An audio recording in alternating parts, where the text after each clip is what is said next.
আসসালামু আলাইকুম। আজকে আমরা এলজিডি অথবা ল্যাব গ্রোন ডায়মন্ড সম্পর্কে কিছু তথ্য জানাবো।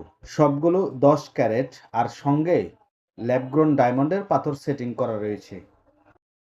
ল্যাব গ্রোন ডায়মন্ড অথবা গবেষণা তৈরি করা হীরা বর্তমান গয়নার বাজারে বেশ জনপ্রিয় হয়ে উঠেছে।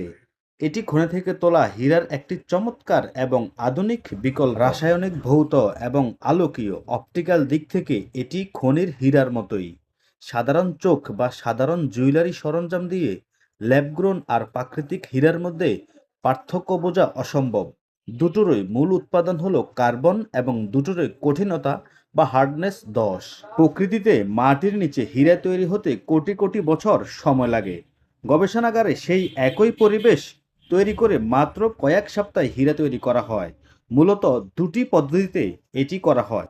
একটি হলো কেমিক্যাল ভাপর ডিপোজিশন অথবা সিভিডি, গ্যাস ব্যবহার করে কার্বন লেয়ার তৈরির মাধ্যমে।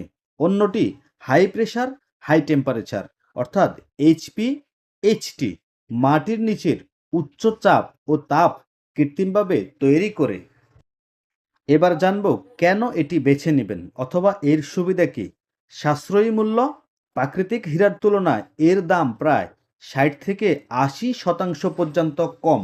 ফলে কম বাজেটে বড় এবং উন্নত মানের হীরা কেনা সম্ভব। ল্যাবে উৎপাদিত ডায়মন্ড বা হীরা অত্যন্ত পরিবেশ বান্ধব, অর্থাৎ খনি খননের প্রয়োজন হয় না বলে এটি পরিবেশের উপর বিরূপ প্রভাব ফেলে না।